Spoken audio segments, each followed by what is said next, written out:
Rádio Cidadão.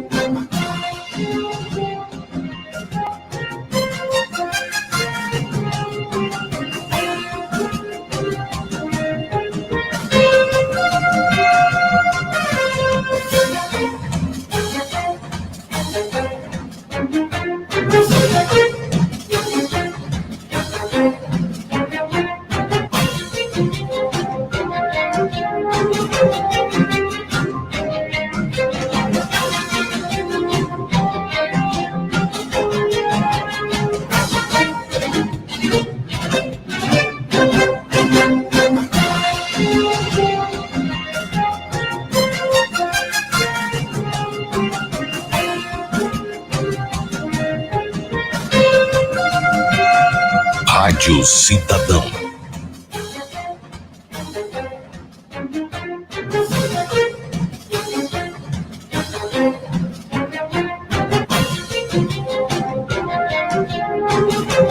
Rádio Cidadão.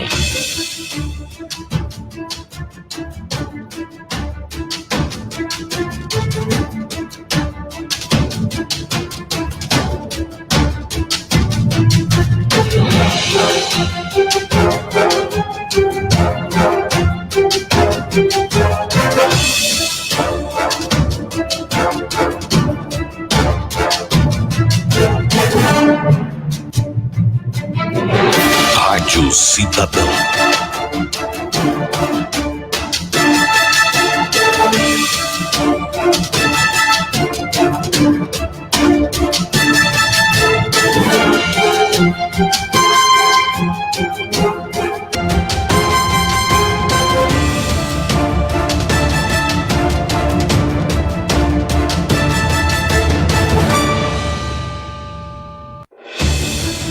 Rádio Cidadão.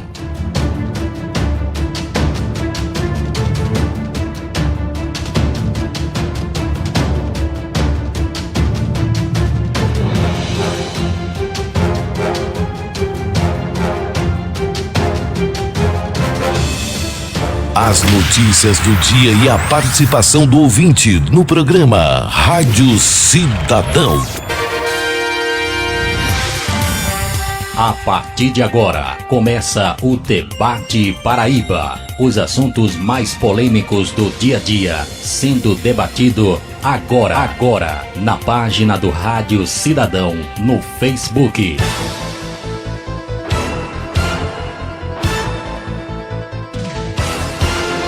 Radialistas e jornalistas debatendo os assuntos mais polêmicos da Paraíba. Prepare-se para acompanhar a live mais informativa da Paraíba, com imparcialidade, ética e paixão.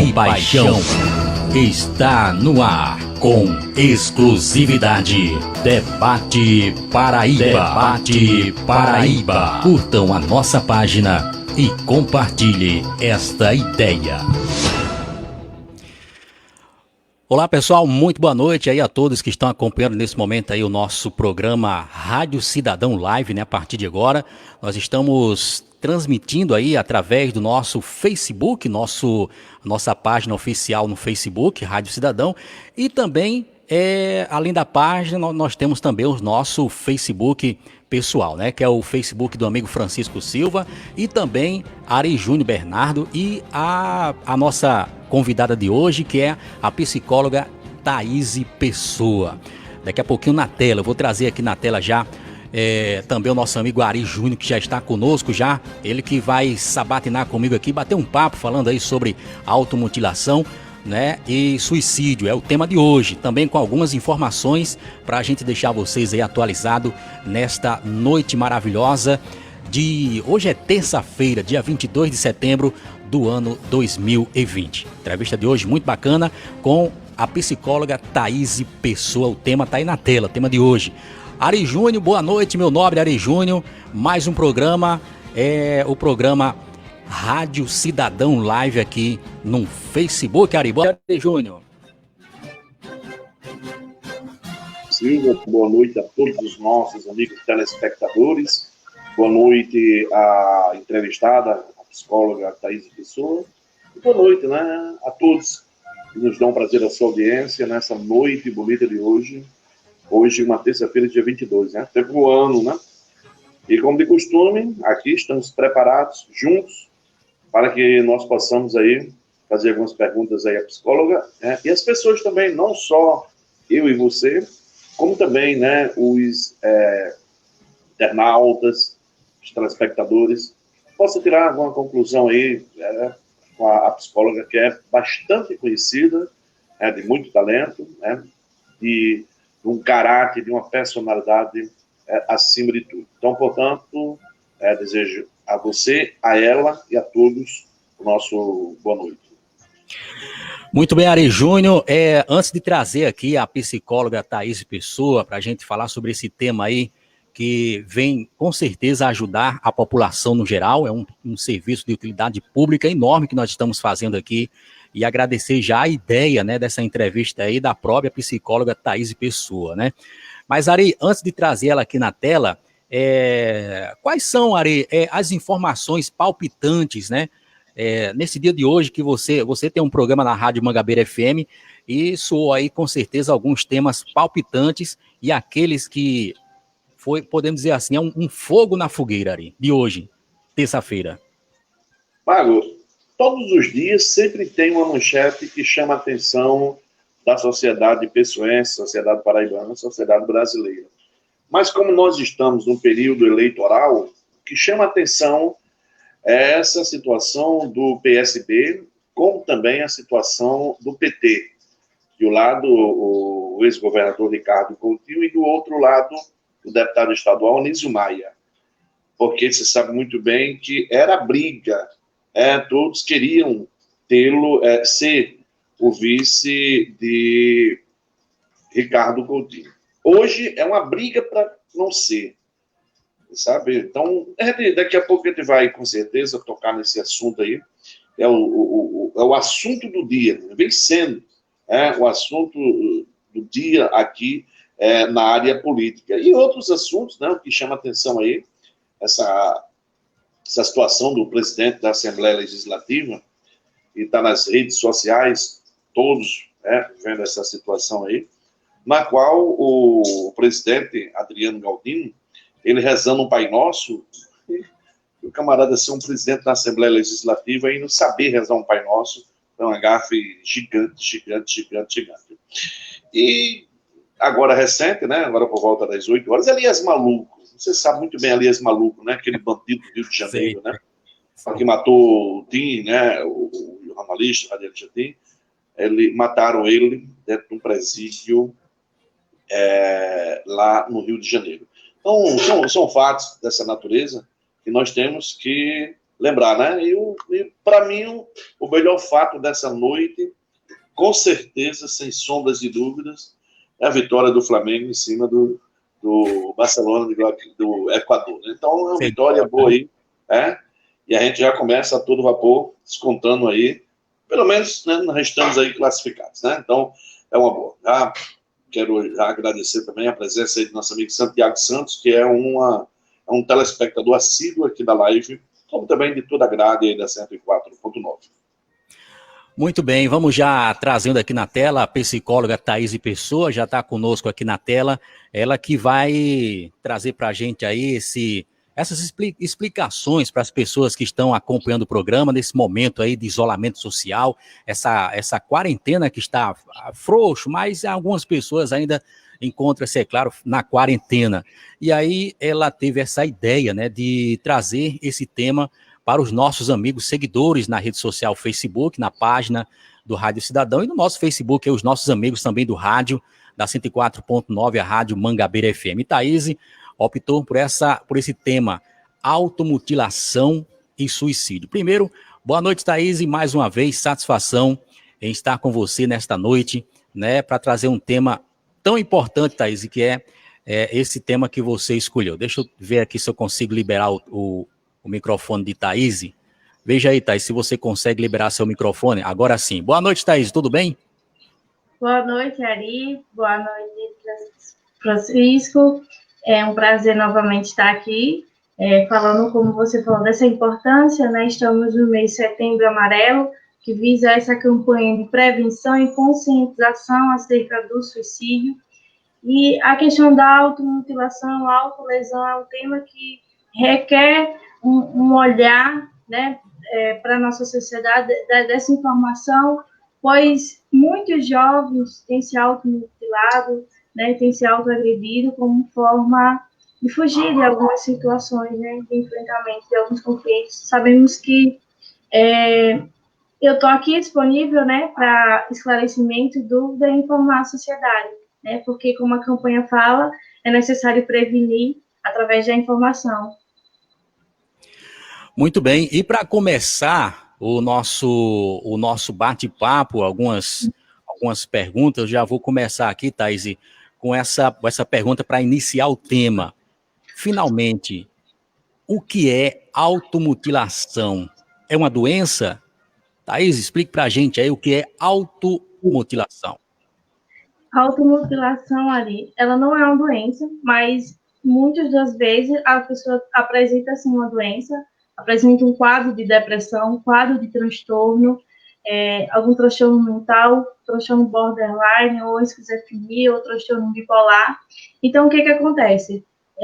A automutilação nada mais é do que uma autoagressão, certo? A pessoa tem uma forma de se punir, né, ou amenização do sofrimento através de cortes, né, cortes que são totalmente conscientes, né, as pessoas, através de lâmina, faca, tesoura, objetos cortantes, elas vão se cortar braço, cortar perna. Geralmente os cortes eles são feitos em regiões onde eles conseguem esconder, né, são regiões que ninguém consegue enxergar, e a forma, até então, eles escondem esses cortes, essas lesões, né? Muitos usam camisa, vestido longo, calça, sempre com essa finalidade de esconder essas lesões que eles fazem a si mesmo.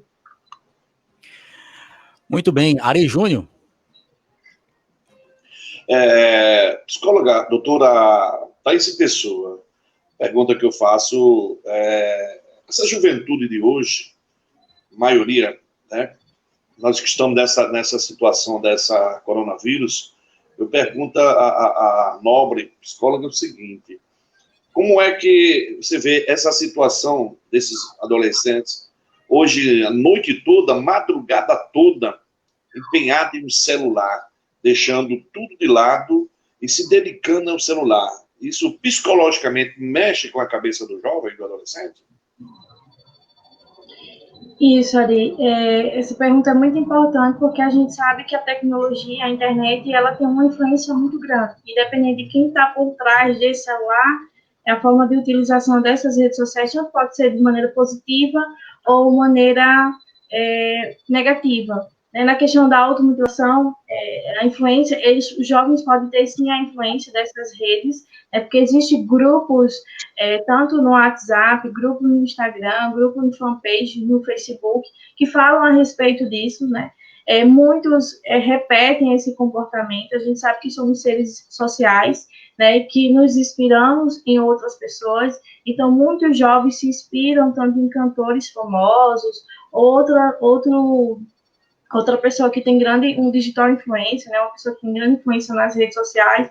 Então, assim, existe esse processo de identificação. O jovem, como ele está nesse processo de construção da sua personalidade, se identificar na questão das referências, então, muito eles vão por esse viés, né, eles utilizam essa internet como busca até mesmo de participar, de ser aceito no grupo, né. O jovem ele tem essa necessidade de pertencimento, as pessoas elas precisam participar de grupos, somos seres sociais, isso é importante sim, mas existem grupos que fazem que, tipo assim, você só pode entrar nesse grupo se você aceitar fazer tal desafio, e esse desafio pode ser uma autolesão, né, pode ser outros comportamentos de risco, mas sim, a rede social influencia muito nesses comportamentos desse jovem, e é necessário os pais estar atentos aos tipos de conteúdo que esses filhos estão acessando, né? A gente sabe que tem muita essa questão de que os filhos falam, estão invadindo na minha privacidade, né? É necessário respeitar o espaço, sim, é necessário respeitar o espaço, mas se você já percebe que aquele adolescente, ele já está mais incluso, né? Recluso dos amigos, deixou de fazer algumas atividades que antes tinha prazer, agora não, e está muito no celular. Então, esses sinais têm que ficar em alerta, os pais irresponsáveis, né, e estar atento ao conteúdo que esses jovens eles estão buscando nas redes sociais. A nobre psicóloga pode informar também que a situação desses adolescentes hoje nas redes sociais, com esses jogos da vida, pode prejudicar dentro da sala de aula quando voltar às atividades escolares? Isso, pode sim, Ari. Tem até alguns desafios, né, que antes da pandemia eram feitos. Por exemplo, tinha umas brincadeiras que eram 3 pessoas, a que estava no meio caía, porque um chutava, chutava para cair. Então, assim, são brincadeiras que adquiridas tanto fora da escola quanto dentro da escola, que pode sim potencializar, né? Então, se a gente sabe que na pandemia, como não está tendo esses contatos, esses tipos de brincadeiras não estão sendo feitas, mas a gente sabe que acontece sim, fora da escola, e o medo é que faz isso. Os pais eles precisam estar alerta e a escola precisa trabalhar as políticas públicas, ter projetos para desenvolver o quê? O bullying nas escolas, né? A gente sei que na outra live a gente falou sobre a respeito do bullying, e o bullying é uma influência muito negativa, né? É um gatilho para a pessoa se autopunir, entrar no processo de autolesão, automutilação, né? Então, assim, os pais, os professores precisam ver os sinais, os alertas e avisar os pais, né? Eu vejo, Ari, que muitas escolas elas não têm profissional da área de saúde mental, que é um psicólogo. Então, tem muita criança passando por bullying, muitas crianças se cortando, não estão sabendo lidar com algum sofrimento. A gente sabe que essa questão do jovem tem a transição hormonal, né? Muitos têm problema de identificação, não se enxerga no que diz respeito à sexualidade, né? São muitas transformações e muitos deles não sabem ter esse enfrentamento. E muitos eles não conseguem compartilhar isso com os pais, né? Então, a escola, às vezes, é um ponto de apoio para que esses jovens tenham essa liberdade de se expressar, de falar. Então, a escola, ela abre esse leque, né?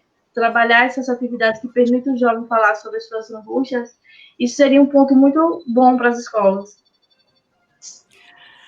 Muito bem. Olha, tem uma pergunta aqui do Wilson Gomes, o repórter Sombra, que apresenta conosco aí o programa Rádio Cidadão na 104.9. Ele traz um questionamento aqui que eu achei até interessante também, viu, Thaís? A tatuagem pode ser também automutilação, doutora Thaís? É uma pergunta aí do Wilson Gomes. Pode ser? Certo. A tatuagem, você colocar um brinco na orelha, não são formas de autolesão, como forma de amenização de sofrimento. A gente sabe que é uma lesão normal, né? A pessoa sente dor, mas tatuagem, pince, colocação de alguns objetos no corpo, isso não seria automutilação. A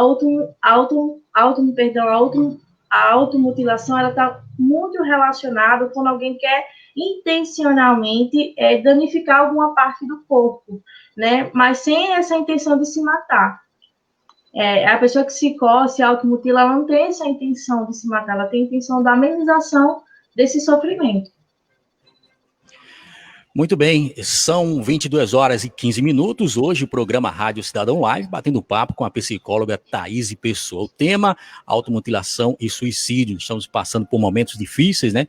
Nesse isolamento, essa pandemia desse novo coronavírus. E aí nós temos esse tema muito importante para você que está acompanhando o nosso programa Rádio Cidadão Live. Dizer aos amigos que nós estamos voltando aí também com as entrevistas no segmento político. Nós estamos deixando passar um pouco aí as convenções para a gente ver como é que vai ficar os ajustes, né, meu caro Ari Júnior, para que a gente possa voltar novamente com as entrevistas no segmento político, mas também com utilidade pública aqui na página oficial no Rádio Cidadão e também no nosso Facebook Rádio Cidadão. Olha, eu tenho uma pergunta aqui, Thaís, nesse embalo aí que a Ari Júnior perguntou aí sobre a internet. Tem aqui, olha, só para complementar, né, que a internet é possível localizar relatos de jovens que se cortam como forma de punição por não cumprir aí metas que determinaram para si, como também, por exemplo, alcançar boas notas, entrar na universidade, emagrecer, ou ser aceito em determinado grupo social. Também é comum nos casos de depressão ou distúrbios de autoimagem. Aí tem a pergunta aqui, automutilação e internet. Até quando, Thaís, os pais ou responsáveis devem se preocupar com as crianças e adolescentes nas redes sociais? Certo. Como eu tinha dito, os pais eles precisam estar alerta aos sinais, porque esses adolescentes, esses jovens, ou adultos jovens, eles sempre mostram sinais. A respeito da influência da internet, né? Os pais eles precisam ter acesso a esse conteúdo, né? Verificar o histórico, tanto do YouTube, do que aquele adolescente ele está pesquisando, né? Ver no servidor o que essa criança, esse adolescente, ele está acessando, né? Sabemos sim, tem essas brincadeiras para que o jovem ele participe daquele grupo. É necessário aceitar o desafio e fazer aquele desafio, e muitas vezes esse desafio está relacionado em você se enforcar ou ficar submerso à água durante 1 minuto. São vários desafios como forma de você se lesionar, né? Lesionar o seu corpo de maneira intencional. No que diz a respeito do comportamento de se punir, realmente existem muitas pessoas que apresentam esse comportamento. Jovens que não sabem adquirir, não têm habilidades de enfrentamento de algum sofrimento. Por exemplo, você for reprovado, você não passar naquela faculdade. Então, isso gera uma angústia tão forte nesses jovens, que eles, uma forma de amenização desse sofrimento, eles se flagelam, se auto-lesionam como forma de amenizar e se punir por não ter atingido aquela meta, aquele objetivo que ele tanto queria. Muito bem, Ari Júnior. Mago, eu queria, Mago, se possível, você botasse aí o áudio, que está nas redes sociais, do presidente da Assembleia Legislativa, o presidente Adriano Galdino. Todos nós sabemos que isso é uma questão pessoal dos pais, e poder educar os seus filhos logo na infância, mostrar para ele o caminho da palavra, da fé, mostrar o texto para se rezar todos os dias de manhã. E nas redes sociais, essa gafe cometida pelo presidente aí da Assembleia Legislativa, e logo após esse áudio, eu queria que a psicóloga, a doutora Thaís Pessoa, fizesse aí um panorama dessa situação, se isso psicologicamente está mexendo com ele, por causa dessa atual campanha que nós estamos hoje, essa coronavírus, se é psicológico mesmo dele. Eu queria que a doutora escutasse, inclusive foi até uma zombaria aí para o presidente, né? Aí depois a psicóloga fizesse uma análise aí dessa gafe aí, desse presidente Adriano. Muito bem, vamos lá, vamos colocar aqui o áudio, porque o vídeo não tem como colocar, não deu tempo, mas o áudio dá para a psicóloga ter uma análise com relação a isso aí. Vamos ouvir. Pai nosso que estais no céu, santificado seja o vosso nome, venha a nós o vosso reino, seja feita a vossa vontade, assim na terra como no céu. E o pão nosso de cada dia nos dai hoje. Perdoai as nossas ofensas, assim como nós perdoamos a quem nos tem ofendido. Ave Maria, cheia de graça, o Senhor é convosco, bendito seu ventre, bendito seu ventre entre as mulheres, bendito seu ventre entre... Aí, agora engasguei. Ave Maria, cheia de graça, o Senhor é convosco. Bendito seus olhos entre seus ventres. A Eliane está rezando aqui comigo, está me atrapalhando. Ave Maria, cheia de graça, o Senhor é convosco. Bendito seus olhos, bendito é seu ventre.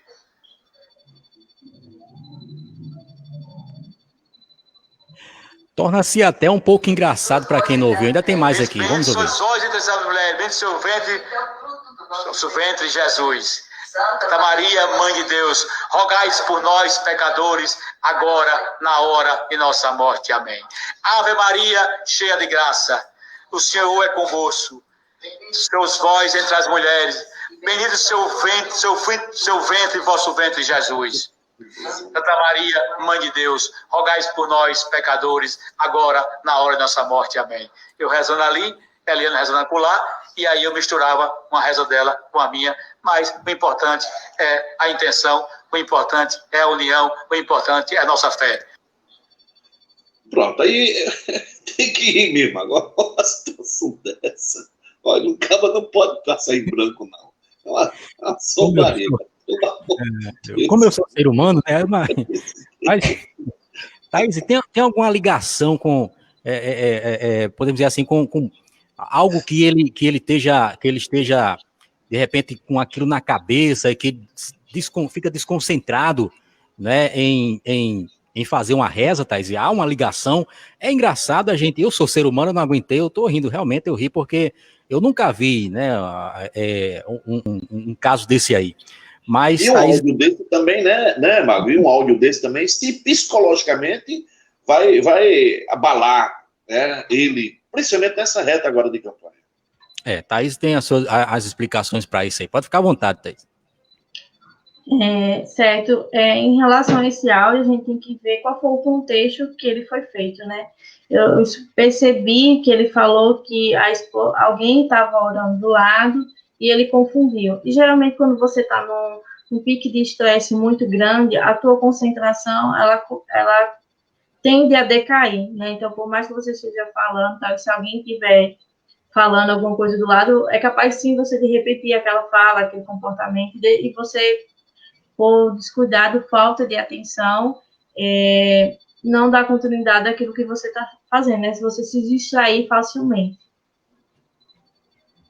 Muito bem.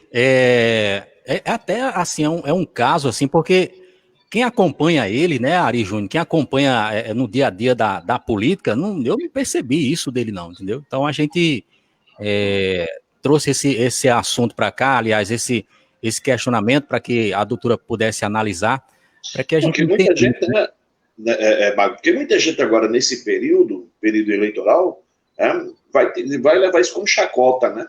Aliás, como chacota. Aí eu acho que, psicologicamente, para ele, certo?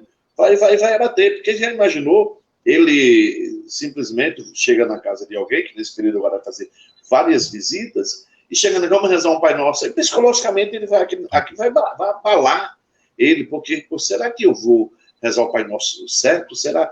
Não, peraí, vou deixar que alguém puxe, por aí vai, né? Eu, no meu ponto de vista, eu não sou psicólogo, quem sabe muito bem aí dessa situação, a doutora Thaís Pessoa, né? Poderia ser também, Thaís, que ele estivesse com um pensamento em outro lugar, uma preocupação, né? Porque, de repente, quando você quer fazer algo que você não consegue, é porque a sua mentalidade está em outro lugar, né? Pode ser isso também, né, Thaís? Isso. E Freud, ele fala a respeito disso, associação livre de ideias, né? São muito pensamento intrusivo, e o fato de você não ter essa concentração faz com que vem a sua mente, até os pensamentos de fora, acontece que qualquer pessoa está sujeita a isso, né? Vale salientar que eu sei que muitas pessoas podem utilizar isso como chacota, forma de bullying, isso pode influenciar, sim, negativamente o emocional dele, né? Isso pode gerar um gatilho estressor para ele, mas as pessoas precisam entender que todo mundo está sujeito a erro, não existe esse ser humano perfeito, né? Então é você se autoavaliar e se perceber o que eu preciso melhorar, errei aqui, mas onde eu preciso melhorar, onde eu estou errando, né? Eu sei que a internet hoje em dia existe um tribunal, né? As pessoas estão por trás dos seus celulares, julgando, avaliando, dando notas, e o que as pessoas não têm feito é se autoavaliado. Eu sei que eu sempre digo essa frase que o isolamento social ele veio para mostrar a vulnerabilidade do ser humano, veio para mostrar que quanto é importante a gente se autoconhecer, ver a nossa fragilidade e aumentar as nossas fortalezas, né? Então, assim, que as pessoas elas precisam entender que não tem que perder tempo utilizando a internet como chacota, como tribunal, mas utilizando a internet ao tanto para o seu benefício quanto para o benefício do outro, né? Eu costumo dizer, o tempo é tão valioso, né? As pessoas são tão importantes. Então, assim, por que perder tempo fazendo chacota, né? Por que não apoiar? Por que não incentivar? Você vê um erro, porque existe também a maneira assertiva, você corrigir as pessoas, né? Então, eu penso isso. Muito bem, tem mais uma pergunta aqui. Oi, pode ficar à vontade, Ari, pode ficar à vontade. Marco, deixa eu lhe fazer outra pergunta aqui. Você sabe que nós estamos num período político, né? Esse período político hoje, não só aqui em João Pessoa, mas no país inteiro. Nós estamos nessa situação aí com os candidatos a prefeito de João Pessoa, e todos nós sabemos a situação que passou o ex-prefeito, o ex-governador Ricardo Coutinho. A pergunta que eu faço à psicóloga, a Thaís Pessoa, é se você vê, porque toda psicóloga sabe a situação do ser humano, pelo semblante, né, pelo semblante daquela pessoa. Eu pergunto à doutora, será que Ricardo Coutinho hoje, psicologicamente, ele está apto mesmo para enfrentar essa campanha? Porque no primeiro dia que ele veio a público, na convenção dele, do PSB, ele foi igual um trator, saiu batendo, rasgando, machucando, enfrentando todo mundo. Né?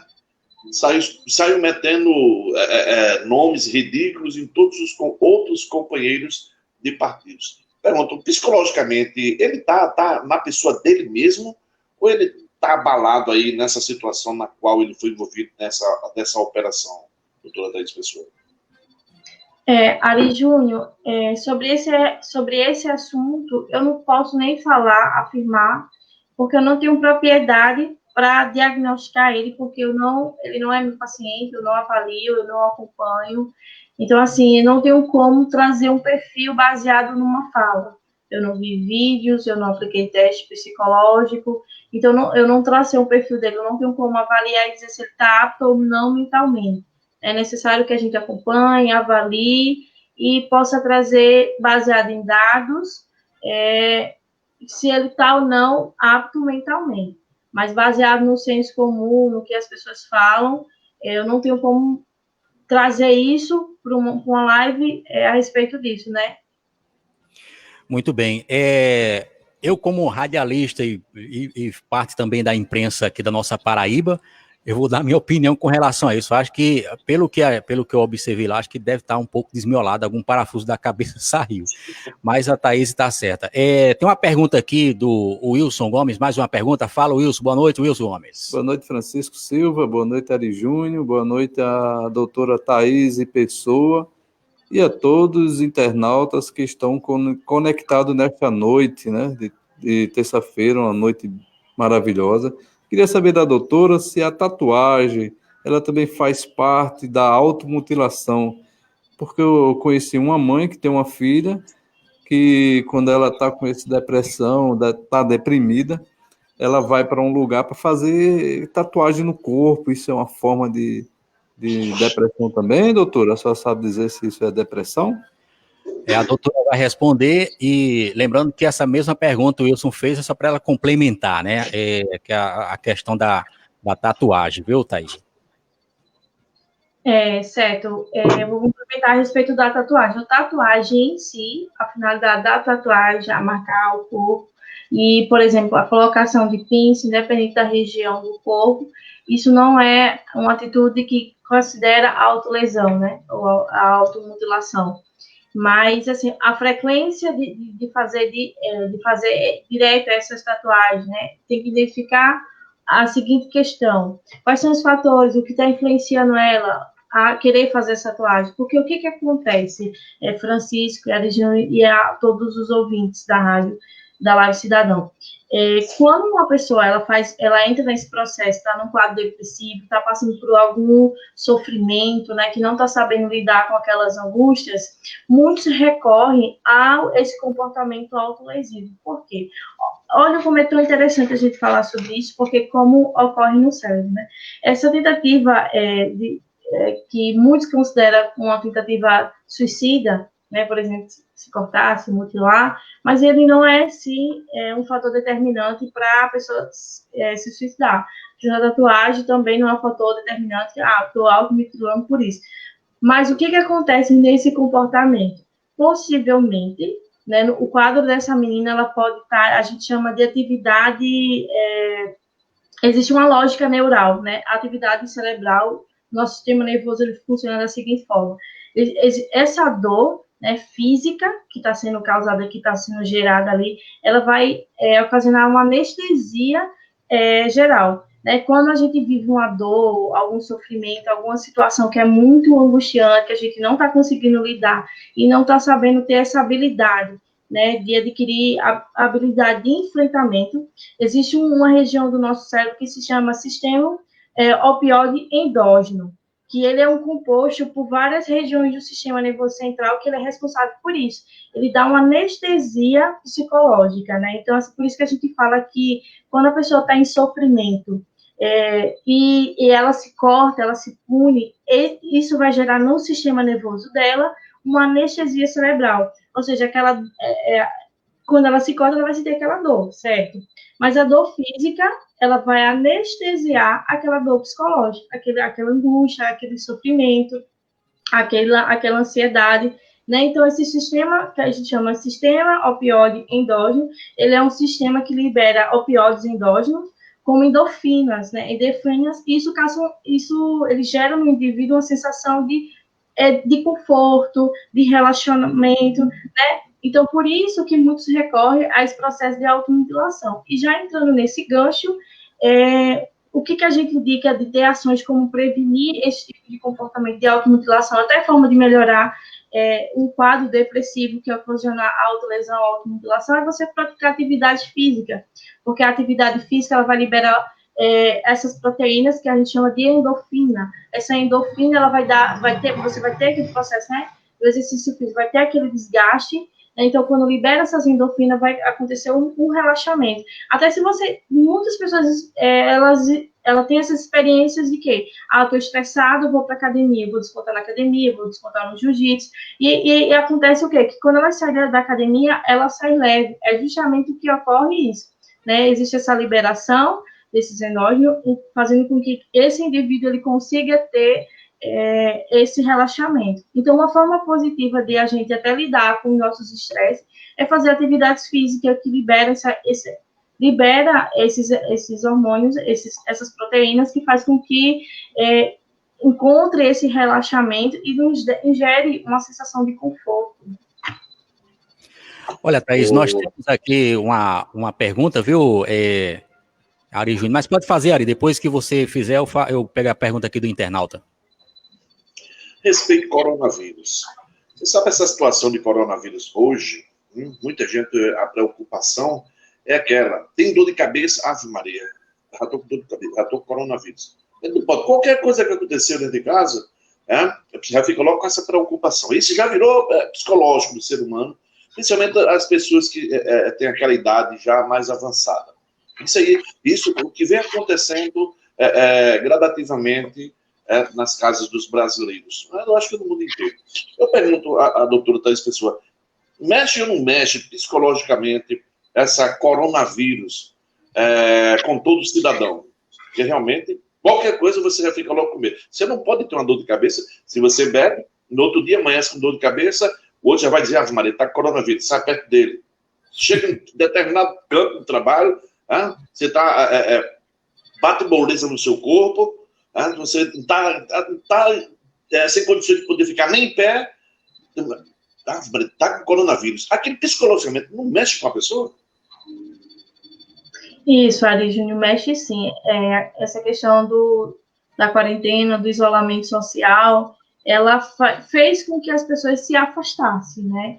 Então, assim, por exemplo, se você adquirir contra esse vírus, além das pessoas se afastarem e ter medo, você sofre aquele bullying, né? Não vou querer estar perto, fulano está doente. Tem todo esse estigma, né? Então, essa carga emocional muito grande.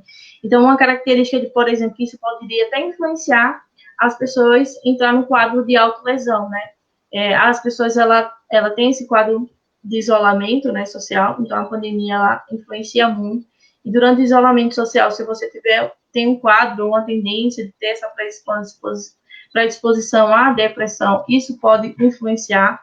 Por exemplo, o isolamento social mexeu muito, além de psicologicamente, com as pessoas, por conta da pandemia, desse vírus, mas mostrou também o emocional das pessoas, como as pessoas se auto-percebem, né? As suas vulnerabilidades, a autoestima das pessoas estavam muito baixa, as pessoas não tinham tempo de olhar para si, de se amar, de ter atitudes de autocuidado, de autoamor, né? Então, pessoas que têm, por exemplo, um quadro de autoestima baixo, dificuldades de relacionamento, né? Se sentem excluídos. Então, essas situações são gatilhos que despertam um comportamento, digamos que autolesivo, certo? As pessoas estão sendo tão escanteadas, se sentem tão excluídas, porque esse ser humano é um ser humano social. Todo mundo tem esse senso de pertencimento, né? Quer pertencer em grupo, quer estar junto de pessoas. Então, assim, independente do motivo, se a pessoa está com vírus ou não, não façam chacotas, né? Sabemos que esse vírus invisível, ele veio e está destruindo muitas famílias, né? Até pessoas que não estão infectadas, as famílias estão sendo destruídas porque as pessoas não estão sabendo lidar com essas formas de enfrentamento impostas pelo coronavírus, né? Então, assim, as pessoas, elas buscam academia, buscam outras coisas, mas não buscam o principal, se autoconhecer, entrar nesse processo de olhar para si, né, e trabalhar suas vulnerabilidades. Consequentemente, se eu não estou bem, é claro que eu não vou tratar o outro bem, né? Então isso vai influenciar muito essas minhas relações, tanto afetivas quanto sociais e familiares. Olha, o Everaldo Filgueira é o nome dele aqui, ele colocou uma pergunta aqui, fez uma pergunta. Ele diz assim: oi, boa noite, a paz do Senhor Jesus, amém.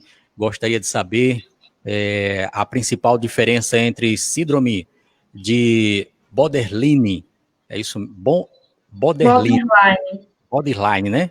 Borderline. E também o síndrome do pânico, se os dois têm alguma relação, né, Thaís? Com você, essa dúvida aí do nosso amigo internauta. Boa noite, Everaldo. São duas coisas bem diferentes. No caso, a pessoa borderline, ela apresenta um transtorno de personalidade borderline. É muito confundido com quem... É muito difícil até o diagnóstico, porque o borderline, ele fica entre essa linha atenuante de você ter um quadro relacionado à esquizofrenia e o transtorno bipolar. Você fica nessa linha. Tem muitos profissionais da área de saúde mental que têm até essa dificuldade de diagnosticar essas pessoas, que ela tem explosão de raiva, ela consegue o borderline, né, que tem esse borderline. Ela tem alterações de humor de um minuto para outro, mas é necessário um estímulo, é necessário um gatilho. Né? Então, essas pessoas, elas têm essa dificuldade de enfrentamento, elas não sabem lidar com o não, com a frustração, e acabam tendo essas explosões. Né? Então, o borderline é um transtorno de personalidade, que fica entre essa linha tênue. E a questão do transtorno do pânico, esse transtorno do pânico, ele está relacionado a um transtorno de ansiedade generalizada. É aquela ansiedade generalizada que eu falei, é o medo intenso. Nesse medo intenso está mais relacionado a um quadro, os batimentos cardíacos aumenta, essa sensação de morrer, sudorese. Então, assim, existe essa relação, elas não são iguais, mas ela pode sim apresentar um comportamento um pouco parecido no que diz respeito à ansiedade, a esse medo, mas elas não são iguais. Thaís, a gente observa muito, e nesses últimos dias agora, no início dessa pandemia, nós observamos muito aí que, primeiro, que as crianças, os adolescentes estão em suas casas, né? Não saem para nenhum lugar, a não ser que seja escondido dos pais, né? E alguns pais que são responsáveis, eles deixam seus filhos nas suas casas, né? Deixaram, né, nessa quarentena. Agora está tendo essa, podemos dizer assim, quase novo normal, e os adolescentes já estão voltando às ruas novamente. Mas, naquela época de isolamento, quando começou a pandemia, por exemplo, o adolescente em suas casas, já não aguentavam mais porque não poderia sair para nenhum lugar. Quando ele pega, porque muitos ainda jogam videogame, né? Joga aqueles jogos que para matar, para destruir um adversário, e eles convidam os colegas até pelas redes sociais. É o falar do jogo online, né? E tem alguns jogos que são muito violentos. Digamos que alguns adolescentes não gostem de jogos violentos, mas a gente observa, eu já acompanhei até alguns noticiários que alguns adolescentes já são induzidos a cada dia, né, nessa quarentena, nesse isolamento, a receber convites para jogar esses jogos diabólicos. Você acha que essa aceitação de alguns adolescentes a jogar esses tipos de jogos foi motivado também por essa quarentena? Porque não há como eles ter um outro tipo de lazer com os colegas? Há esse envolvimento, Thaís? Certo. Eu sei que a gente está nesse contexto de quarentena, de isolamento social, mas a gente não pode somente se delimitar a isso. A gente tem que ver como, de maneira geral, como como é que aquela família funciona, né? Então, assim, existe muita família que desenvolve atividades junto com os filhos, né? Programas com os filhos e delimitam tempo para essas atividades. Então, assim, impõe regras, limites, horários. Sabemos que como os jovens estão em casa, sem ir para a escola, tá, muitos pais acabam cedendo, né? Não continuando com esse comportamento de limites. Né? Então, assim, a gente vê muito reflexo nas crianças, mas assim, e nos adolescentes. Mas o que a gente precisa identificar é não buscar somente a doença. Para a psicologia, a gente fala assim, no que diz respeito ao pai e filho. A gente não tem que buscar a doença, né? Mas não tratar somente o sintoma, mas o que está causando a doença. Então, o filho ser viciado no celular, no jogo, isso é só um sintoma. Mas qual é a causa da doença? Não estou dizendo que o pai é 100%, ou a mãe, ou a avó responsável é culpado por aquele comportamento. Mas aquela dinâmica familiar influencia no comportamento daquela criança, né? Se é uma dinâmica familiar mais permissiva, mais flexível, então, muitas pessoas podem ter essa predisposição a vícios de videogame, entre outros. Claro, com a dinâmica familiar muito flexível, isso acaba sendo que uma porta de entrada para não somente vício de jogo, como outras coisas. E até mesmo, como o tema que a gente está falando, de se automutilar, porque vai usar as internets, aí tem esse processo de autoidentificação, de pertencimento de grupo. Então, tudo isso pode estar tendo essa influência. Né?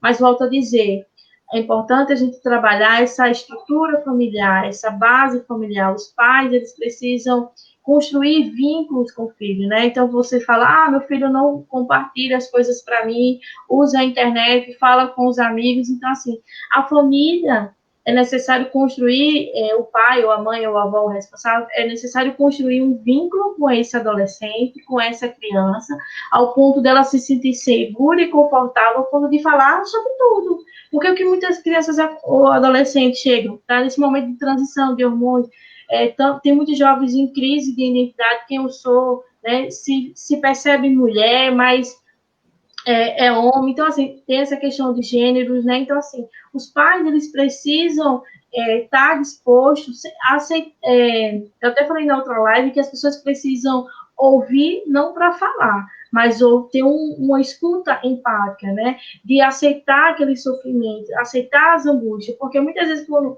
o adolescente ou a criança procura esse responsável para falar das suas angústias, isso é frescura, isso, sabe, tem esse comportamento de repulsa. Então, como é que eu vou construir essa relação de vínculo com o meu filho se eu não dou essa abertura, não tenho esse ouvido, né, empático? Então, o que a gente precisa refletir é que as famílias precisam trabalhar essas habilidades de ouvir, essas habilidades de aceitação, de amar realmente incondicionalmente as pessoas como elas são e dar esse suporte a esse jovem e adolescente a passar por aquilo que está passando, impor limites quando tem que impor limites. Então, assim, volto a dizer, a família é a base de uma sociedade saudável, né? Então, tudo começa dentro de casa. Muito bem. Mago, à vontade, à vontade. Doutora Thaís, deixa eu fazer uma pergunta. Isso aí é um casal muito chegado a mim e está passando por uma situação dessa. E ele falando comigo, por coincidência do destino, a gente fazendo essa live aqui agora, eu me deparo aí com a nobre psicóloga, a doutora Thaís Pessoa. Esse casal dentro de casa vivia um casamento, um convívio tranquilo, né? Sempre falou para mim de bem com a vida. E, de repente, né, de uns 6 meses para cá, esse convívio veio ao marasmo, certo? Esse convívio acabou-se. E ele vem, certo, numa loucura, rapaz, que dá até pena, certo, da situação na qual quando ele fala para mim. E ele disse, Júnior, eu estou agoniado porque, cara, eu não sei o que eu faça. Não é nada, cara, não é um pensamento do lado negativo por parte dela, nem da minha parte. Bicho, eu não sei o que eu faça. Qual o conselho que a nobre psicóloga, a doutora Thaís Pessoa, possa dar para que eu possa levá-lo também a essa pessoa? Porque isso tem que ter um trabalho psicológico em cima dessa pessoa. Não sei se a doutora concorda comigo. Isso, mas a Eri só me complementa. O que está acontecendo, assim, de fato, com o casal? Ele está passando por algum problema psicológico, consequentemente, isso tem afetado essa dinâmica familiar, esse relacionamento? Não, isso aí é por parte dela, entendeu? Ela, tranquilo, certo? Num período, depois que ela passou a trabalhar, ter um padrão financeiro melhor do que o dele, e automaticamente chegou a essa situação, entendeu? Chegou a essa situação. Pergunto, tem que ter um trabalho psicológico aí nela? Porque essa apatia é complicada, não é? Esse é um tema até muito interessante, né? Que a gente pode até falar com mais ênfase. Porque, assim, existem dois viés, né? Existe, a gente está com essa... a gente vive uma sociedade muito cultural. O que acontece? O homem nasceu, né, para ser provedor. O homem tem esse viés, esse instinto de ser provedor. Né? E a mulher, culturalmente, ela fica mais dentro de casa. Então, isso influencia um pouco no comportamento e nessa dinâmica. Então, o que acontece? A mulher sempre estava acostumada a estar dentro de casa, cuidando dos filhos, da alimentação, dos filhos e do esposo. Então, assim, existem alguns homens que não conseguem lidar com essa independência, essa nova modalidade da mulher empoderada, né? Muitos se sentem ameaçados, a sua vulnerabilidade, essa sua masculinidade. Acreditam que a mulher, pelo fato de ganhar mais, né, ou ter um cargo maior que o deles, isso afeta a masculinidade. Mas, assim, é necessário desconstruir esse pensamento, né? Mas a gente tem que ver como está realmente esse contexto familiar. Mas, no geral, baseado até em relatos, que eu já atendi um caso parecido assim, no caso de uma pessoa, ele tinha uma patente menor, a esposa era tenente, ele era sargento, e ele, como forma de se autoafirmar como homem, ele diminuía a sua esposa, mesmo sabendo que ela tinha uma patente muito maior que a dele. Então, o que tem que trabalhar é nesse indivíduo, nesse homem, entender que a independência financeira da mulher, esse novo empoderamento, não faz com que ele seja menos homem, porque ele ganha mais. E sim que ele tem que ter aquela visão que os dois vão crescer junto. O fato de um ganhar mais do que o outro, isso é muito relativo, mas que os dois precisam se ajudar. É necessário ter conversas, ter esse ajuste e ter um ambiente onde ambos se sintam confortáveis de conversar. E esse comportamento está desconfortável, esse seu comportamento está gerando isso em mim. Então, esse casal ele precisa se conversar, alinhar as expectativas e trabalhar essas questões. Muito bem, agora 22 horas e 50 minutos, 22 e 50, estamos batendo um papo hoje com a psicóloga Thaís Pessoa, falando sobre o tema automutilação e suicídio, também sobre casos de depressão também. Tem uma pergunta aqui, Thaís, existe um perfil de pessoas que se mutilam, é mais ou menos isso aí, né? Mais ou menos isso, né, Thaís? Existe esse perfil? Sim, Francisco. Existe sim um perfil de pessoas que desenvolve esse quadro. Geralmente o perfil são pessoas que têm um quadro de depressão, algum quadro de transtorno, independente se é o bipolar, se é um quadro de borderline, esquizofrenia. Pessoas que têm um quadro de depressão, são pessoas que têm esse perfil para automutilação, pessoas que têm a autoestima baixa, tem essa dificuldade de relacionamento, tanto familiar, no contexto familiar, quanto no contexto social, no contexto de relacionamento amoroso. Então, pessoas que têm essas dificuldades, pessoas também que se isolam desse convívio social, pessoas que têm essa dificuldade, né, desse tipo de relacionamento, e pessoas também que além dela ter essa autoestima baixa, ela se sente excluída, né? Então, o fato de muitas delas se isolar, ela se sente excluída, ou muitos dos casos são realmente excluídas. Então, essas pessoas que têm esse perfil, que apresentam essas características, elas têm essa tendência de se autolesionar. Muito bem. Ari Júnior, tem mais uma pergunta aí, Ari? Perguntas, vamos fazer perguntas, né? Você sabe que o papel do repórter, do radialista, é fazer perguntas ao entrevistado. Eu vou numa pergunta mais audaciosa. Doutora Thaís Pessoa, na relação, né, de um casal, numa relação sexual, você sabe que chega a um certo ponto, 50, 60, a idade vai chegando, em certos momentos, naquela hora, né, tem o setor falho. Isso, psicologicamente, isso abala o ser humano? Isso afeta muito, porque, assim, as pessoas costumam condicionar o sexo somente ao ato em si sexual, mas o ato sexual, ele primeiro começa na mente. Então, por exemplo, se você tem uma autoestima baixa, se você tem uma autopercepção de si muito negativa, muito pejorativa, então você não se admira, né? E, consequentemente, isso influencia, sim, até na sua performance sexual. Então, e no que diz respeito como um casal, se a mulher ou o homem não consegue admirar o parceiro, né, não consegue sentir, porque a atração nada mais primeiro, você sentir admirado pelo outro. Então, quando você começa a ter comportamentos que não tem mais admiração por outro, consequentemente o desejo sexual, ele diminui. Então, assim, é muito natural que ocorre casal de acima de 50 anos, não muito essa questão da admiração, mas a questão mais hormonal, né? Muitas mulheres entram na menopausa, os homens na andropausa, e assim, na terapia a gente trabalha essas disfunções sexuais baseado nesse processo de identificação, tentar identificar se é algo realmente psicológico ou se é algo biológico. E se for biológico, faz o tratamento com o ginecologista ou urologista, e se for algo mais psicológico, que a gente sabe que é a mente que comanda o nosso corpo, aí você faz um processo de psicoterapia para trabalhar essas questões das disfunções. E a gente sabe que essa questão influencia muito no estado do humor do homem, né? Então, assim, é muito importante, Ari, você falar sobre isso é uma coisa muito rica, porque tem muitos homens que são até jovens, adolescentes, eles costumam não ter ereção, ter essa disfunção sexual, e muitos deles são muito baseados, se cobrem bastante, têm essa ansiedade, ela geralmente, ela influencia nessa disfunção. Então, assim, você que se apresenta esse comportamento, e isso influencia até você desenvolver um quadro depressivo, né?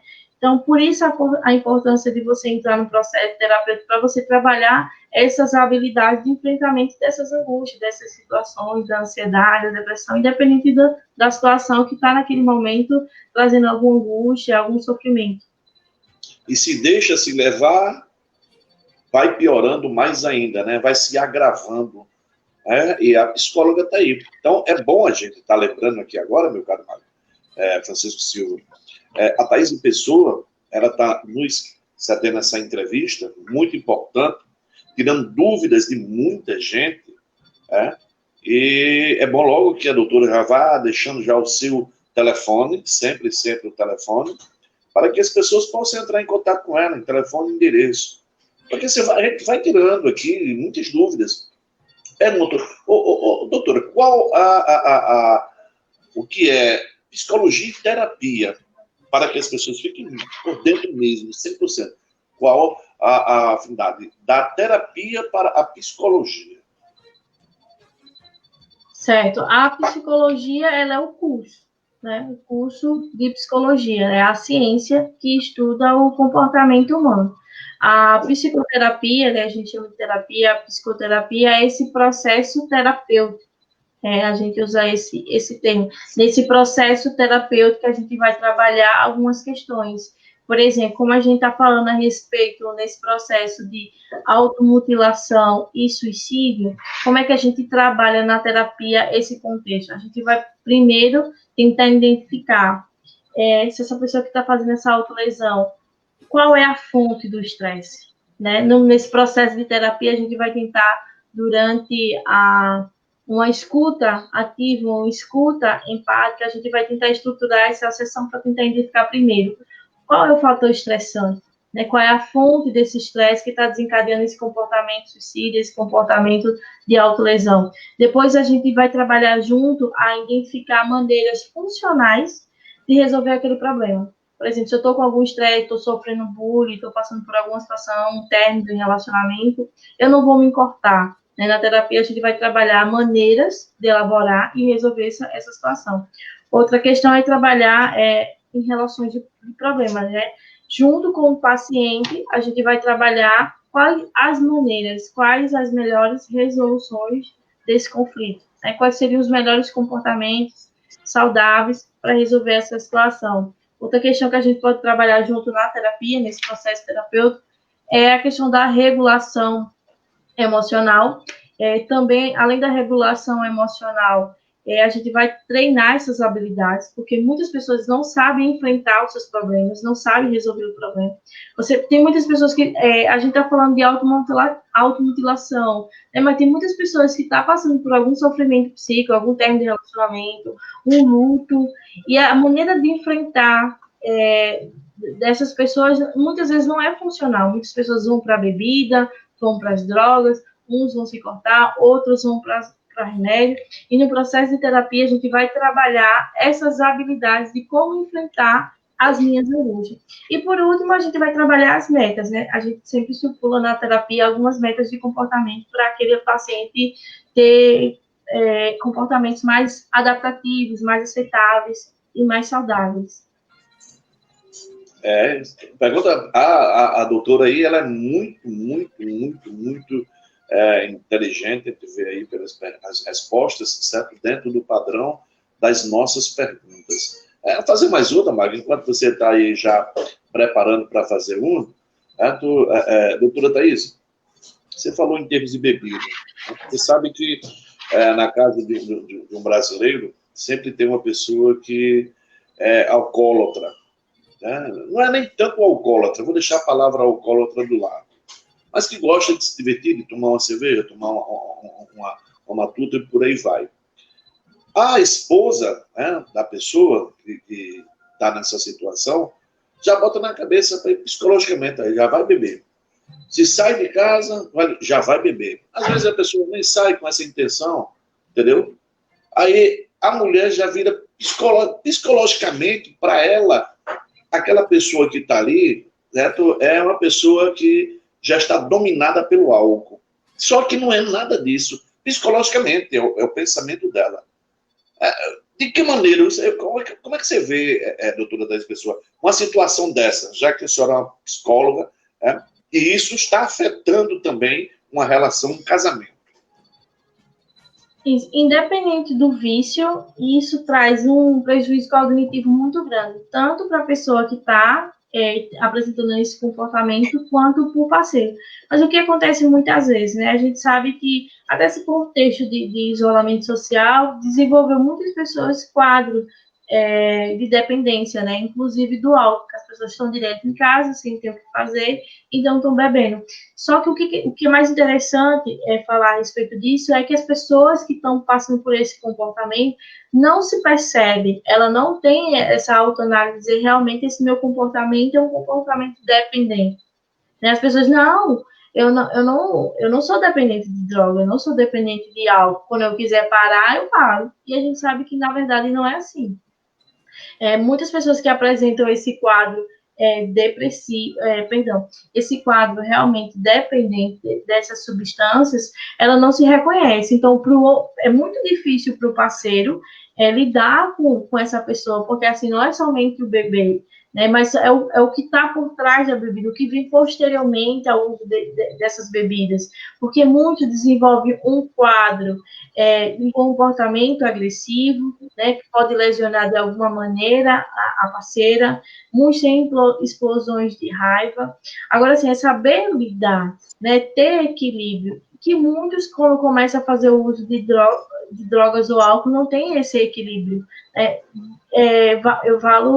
Vale ressaltar que não existe equilíbrio de drogas, tá?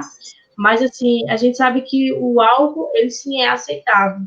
né? Mas tanto o álcool quanto a droga, eles geram dependência e geram também disfunções eréteis, né? Então, assim, já que a gente tratou nessa questão de disfunção erétil, né, que isso mexe muito com a masculinidade do homem, o homem precisa refletir e tentar identificar também quais são os motivos, as razões pelos quais eu estou bebendo. Muitos usam como forma de enfrentamento de problemas, fugir, né, fugir de uma situação angustiante, até um conflito num relacionamento, preferem beber como forma de amenização a curto prazo daquele estresse, daquele sofrimento. A gente sabe que a gente vai estar trocando de problema, porque o uso do álcool em excesso, sem ter esse equilíbrio, essa moderação, não somente afeta o casamento, as relações familiares com o filho, mas a gente fala que o uso abusivo tanto do álcool e da droga é um comportamento lesivo, é um comportamento suicida,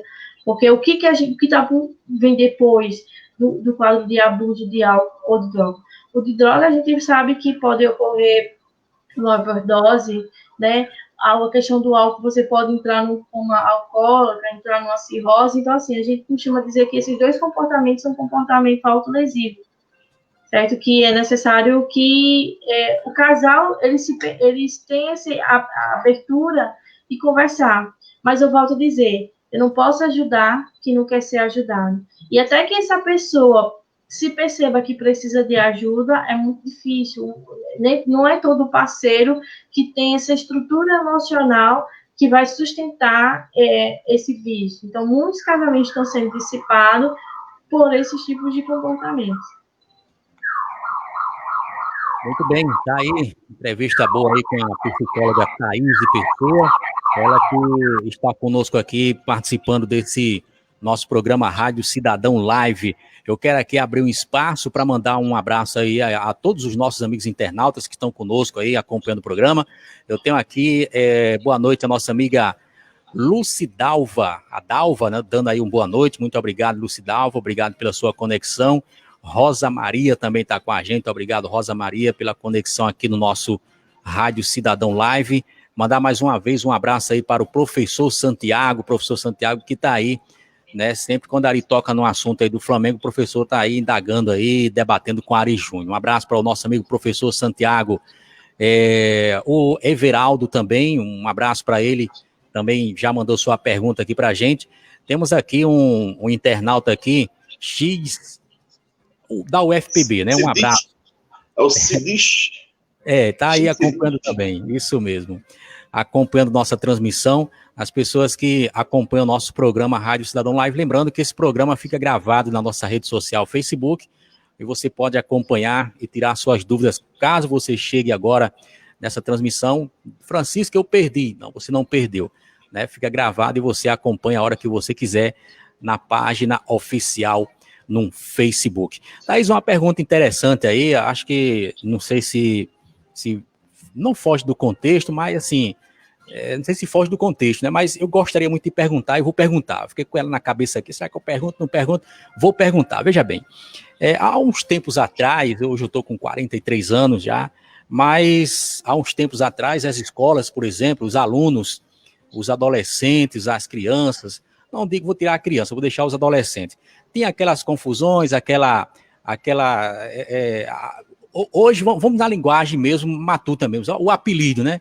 Eita, fulano, tu é isso, tu é aquilo. Aí tinha aquelas brigas, né? Juntava aquele paiol de alunos, adolescentes, aí era um contra um, né? Não tinha esse negócio de um e o mói de cima, não. Era cara a cara.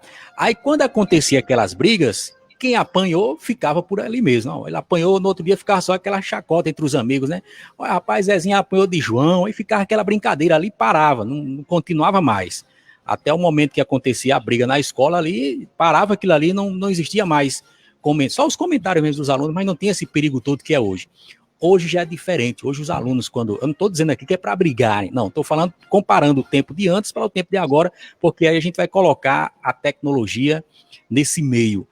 Até onde, Thaís, a tecnologia tão avançada, né, influi nessa questão de quando tem briga nas escolas é bullying, e quando tem briga nas escolas, o aluno não quer mais ser aquele cara que eu apanhei. Ele quer sempre terminar e acabando até numa tragédia, né? Os adolescentes tirando vida dos outros. Até que ponto influencia toda essa tecnologia avançada que antes, até eu sinto saudade, porque eu já briguei na escola, né? Eu sinto saudade, mas era um tempo bom. Hoje você não pode mais fazer isso, que se você fizer, você vai pagar e de repente com a própria vida, né? Não sei se você entendeu, mas há uma explicação com relação a hoje, esse mundo que nós estamos vivendo hoje, Thaís. Não sei se você entendeu. Francisco, o que acontece? Antes, existia muito casos de bullying na escola, é que o tempo vai passando e os termos vão mudando, né? Antigamente, era xingamento, existiam cada cidade tem um termozinho que se chama. Hoje é caracterizado como bullying nas escolas. Hoje tem essa repercussão toda porque a mídia, as redes sociais, permite com que a gente exponha aquela situação, né? Relate, grave, então tem como as pessoas saberem e ter acesso a esse tipo de informação. Antes, as pessoas apresentavam esse comportamento, faziam bullying e ficavam por ali mesmo, não tinha celular, ninguém gravava, então por isso não tinha essa exposição toda. Muitos continuam a dizer, porque hoje tem essa influência toda, né? O que acontece justamente é isso, né? O celular, hoje em dia, essa tecnologia, ela veio como forma de ajudar, até como forma de denúncia. Antes, as pessoas sofriam calado, passavam por situações, né, que mexe muito no emocional. E um adendo que eu quero colocar, que tipo, pessoas que passaram por algum abuso, sofreram bullying, são pessoas que têm essa predisposição de adquirir um comportamento tanto suicida, quanto um comportamento de autolesão, né? Lembrando que pessoas que se autolesionam, ela não está cometendo suicídio, mas que essa autolesão, essa automutilação, ela pode sim ocasionar o suicídio. E já que a gente está nesse contexto, Francisco, falando de escola, existem algumas ações que essas escolas elas podem fazer a respeito de lidar com o bullying, de lidar com essa questão da automutilação. Primeiro que a escola precisa estar atenta que toda criança ou todo adolescente ele apresenta sinais, né? Se aquela criança que antes era ativa, aquele jovem que antes era ativo na escola, que agora ele está mais introspectivo, que ele está mais retraído, não está se socializando tanto, se esse adolescente ou essa criança que estava, estamos no verão, por exemplo, na época do verão, e a pessoa com a blusa de manga, né, então, esses comportamentos, a escola precisa estar em alerta, porque, assim, é muito incoerente você estar no calor e usar uma blusa muito longa de manga, que geralmente essas blusas são forma de esconder essas marcas, né? Então, assim, a escola, ela precisa estar atenta a isso, né, identificar esse tipo de comportamento para orientar os pais e dizer, seu filho está apresentando esse comportamento, é necessário um profissional, ele precisa ter um acompanhamento. E volto a dizer, antigamente as brincadeiras poderiam até ser pesadas, né? Mas se antigamente tivesse a tecnologia, eu acredito que teria esse teor muito influente, sabe? Ia ter sim. Hoje também a gente tem a questão do ECA, né? Existem as leis que protegem as crianças e o adolescente, então tudo isso influencia para que tenha um peso muito grande a questão do bullying. Muito bem, interessante demais, viu? São coisas que a gente, no dia a dia, a gente não consegue entender, né? A reação dos jovens, dos adolescentes, as crianças. Às vezes você tá até indo trabalhar mesmo, você encontra um adulto com uma criança ou um responsável, seja lá um pai, um tio, um responsável por aquela criança. E você percebe naquela criança que ele não está naqueles dias bons, né? Há uma tristeza dentro dele, a gente percebe isso em alguns momentos. E é um tema muito importante que a gente traz aqui no programa e vem com certeza, viu, Thaís, ajudar muitas pessoas. Ari Júnior, tem mais uma pergunta aí, Ari? O que eu vejo é o seguinte, sabe, Mago? Principalmente aqui em nossa capital, todas as escolas públicas de Estado, como também da Prefeitura, todas elas dá para ter um psicólogo. Todas elas. Porque tem muitos alunos dentro de sala de aula que precisam de um tratamento psicológico. Que às vezes passa por situações dentro de casa e vai para a sala de aula, mas vai problemático. E aquilo, para a criança, para o jovem, aquilo não é bom. Tem muita gente, para você prestar atenção, se você chegar dentro de uma sala de aula, tiver 40 alunos, vai ter um que está ali problemático.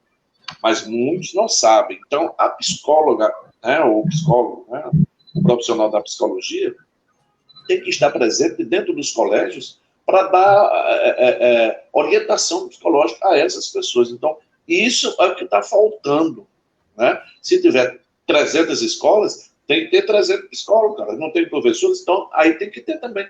Por maior que ela seja, por menor que ela seja. Portanto, tem que ter.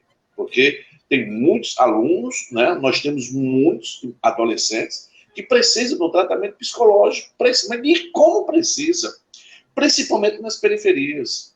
E isso aí, esse vazio que nós temos, é falta de políticos, de caráter, de personalidade, que tenha compromisso com a sociedade. É levar o psicólogo para a sala de aula. E um psicólogo só resolveria o problema de um colégio pequeno. Você leva, não tem colégios aí nas periferias, com 5, 6 salas de aula. Então, um psicólogo resolveria o problema. Já fica uma dica aqui, né, Ari, para esses políticos que estão aí querendo entrar, como vereador principalmente, para lançar um projeto aí, né, elaborar, ou melhor, um projeto com relação a isso que você acabou de falar agora, né, psicólogo nas escolas. Isso é muito importante, porque o chefe da escola é o professor, né, o professor que ele é responsável por tudo na escola, praticamente, é o professor. E se você vê, Mago, se você vê, a gente vê tantas cenas, a gente que nós somos da imprensa, a gente acompanha os noticiários por aí afora, a gente vê um professor sendo agredido, a gente vê um diretor sendo agredido, mas, por muitas das vezes, aquele jovem está ali na sala de aula, mas está perdido, psicologicamente, está ali, sabe, não é droga, não é nada, é o psicológico dele mesmo. Então, é isso que precisa, né? Dentro do colégio, né? E é interessante, Ari e Francisco, falar sobre isso, a importância de ter um psicólogo lá, porque o que acontece? Muitas vezes, aquelas crianças estão dentro de uma família disfuncional, né? Existe aquele pai abusador, existe aquele pai ou mãe que bate, né? Uma coisa, a gente sabe que tem a lei da palmada, mas uma coisa é você orientar as crianças, sentar, conversar. As pessoas não têm mais paciência de educar. Muitas pessoas estão terceirizando a responsabilidade que é da família. Escola não tem obrigação de educar. Educação é a base de casa e do lar. Então, a construção da nossa personalidade, primeiro de tudo, está dentro da nossa casa. As crianças e os adolescentes aprendem muito por repetição. As crianças não vão fazer aquilo que você está falando, mas assim aquilo que você está fazendo. Então, se você apresenta um comportamento de abusador, você bate na sua esposa e você diz para o seu filho que ama a sua esposa, então seu filho vai entender o quê? Papai ama minha mãe e a forma de amar é bater. Então, assim, muitas crianças realmente estão passando por muitos problemas, vão para a escola e repetem esse comportamento dos pais, né? Então, muitos fazem bullying porque a própria família faz bullying com ele. E a importância de ter um profissional junto na escola, o profissional da área de saúde mental, ele vai trabalhar nessa questão de muito profissional, né? Ele vai trabalhar, primeiro de tudo, as atividades que melhoram a autoestima, né? Porque muitas crianças que sofreram bullying dentro de casa ou que estão, esse jovem no quadro depressivo, a autoestima está baixa.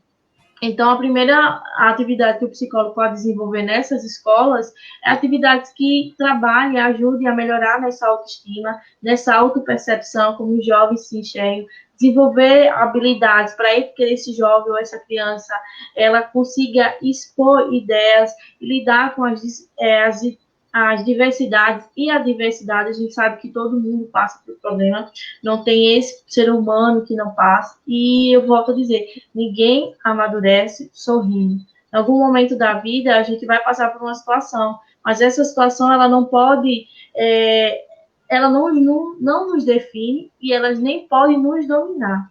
Né? E outras atividades que também o profissional de psicologia pode desenvolver na escola, né? Lembrando, o primeiro é trabalhar a autoestima, o segundo é trabalhar na forma que essa criança ela consiga externalizar tanto o sofrimento ou as ideias, o terceiro, fazer com que essas crianças elas consigam lidar com as adversidades, né? E as diversidades, todo mundo é diferente, então o psicólogo ele vai trabalhar nessa questão de fazer com que aquele ser humano saiba respeitar o outro, aceitar o outro como ele é, trabalhar essa diversidade. E aí, por último, essa questão de desenvolver essa habilidade no adolescente, essa capacidade de expressão e o sentimento de pertencimento desses estudantes durante essa fase. Né?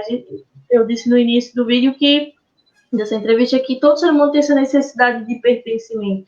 E o psicólogo dentro da escola vai trabalhar essas questões, né? E com isso, a gente consegue botar esse indivíduo na sociedade um ser humano mais estrutural, mais funcional, mais saudável.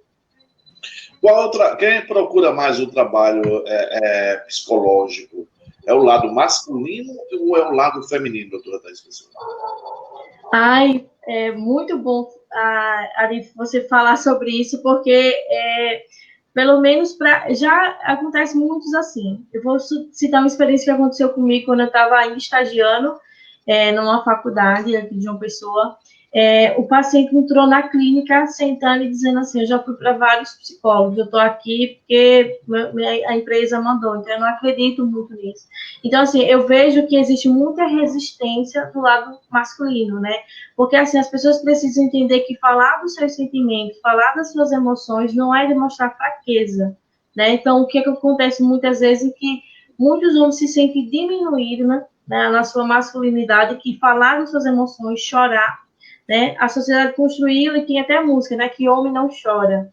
Pelo contrário, as pessoas que costumam falar das suas emoções, costumam chorar, são pessoas fortes, porque são pessoas que conseguem lidar com elaborar suas frustrações, seus estresses, e pessoas que costumam guardar, a gente costuma dizer que são pessoas realmente fracas, porque geralmente aquelas pessoas que guardam as coisas, o corpo ele sente.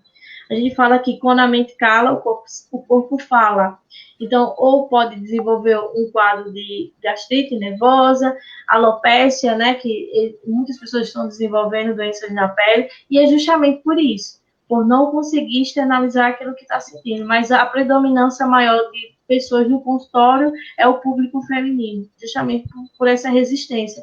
E como você falou a respeito do casamento, né, que o homem começou a ter conflitos com a esposa, porque a esposa está ganhando mais. Se o homem está nesse processo terapêutico e trabalhar essas vulnerabilidades dele, né, de ele entender que a esposa não é menor que ele porque ganha mais, né, que ela não vai largar ele, porque muitos pensam isso, minha esposa vai me largar porque ela está ganhando mais. Não, isso, então a gente vai até trabalhar também a base desse casamento. Quais são os princípios e valores, né? Alinhar essa expectativa do casal. Então, por isso a importância tanto o homem quanto mulher buscar esse processo terapêutico, né? Então, a gente está vivendo hoje uma sociedade muito doente, onde as pessoas estão desenvolvendo comportamentos totalmente disfuncionais e não buscam melhoria. Buscam o quê? Bebida, né? Buscam melhorar o externo, buscam academia, buscam cirurgia plástica, mas não buscam o principal, se autoconhecer e trabalhar as suas vulnerabilidades. E aí sim se tornar um profissional, uma pessoa forte, emocionalmente forte, estável e saudável. Tema muito bacana. Com relação ao choro, né, que você falando aí que o homem não chora, é um ditado popular realmente. Eu quero dizer que eu choro feito bebê. Quando eu tô para chorar, eu choro feito bebê mesmo e tem que colocar tudo para fora, porque se ficar dentro do corpo, realmente pode dar problema, né? Eu prefiro chorar bastante, por isso que eu tomo muita água. 23 horas e 21 minutos, nós temos aí pouco tempo para a gente encerrar esse bate-papo com a nossa psicóloga Thaís Pessoa, um tema muito bacana. Thaís, parabéns aí. Inclusive nós temos aqui, ó, o nosso amigo aqui, o X, da UFPB, Excelente conteúdo, parabéns à profissional que expõe aí, expôs, né, tão bem essas questões, é verdade, viu? Realmente, tá de parabéns a Thaís. O Everaldo, ele manda aqui um boa noite, um abraço aí aos amados comunicadores Francisco Silva, Ari Júnior, e o nosso amigão Wilson Gomes, o Sombra, que Deus abençoe vocês, amém. O Wilson já responde aí, dando um amém também. Tem uma pergunta aqui já ainda nesse tema aí da escola, o Wilson mandou mais uma pergunta, é a última que ele faz hoje. Fala, Wilson. Olha, Francisco, a doutora Thaís, Ari, a gente percebe que as redes sociais, alguns jovens gostam de jogos pesados, de armamento. E aí eu pergunto, será que essas invasões de colégio têm a correlação com autossuicida de querer mutilar as pessoas, matar os alunos, invadir colégio? Será que isso tem alguma relação com autossuicida também, doutora?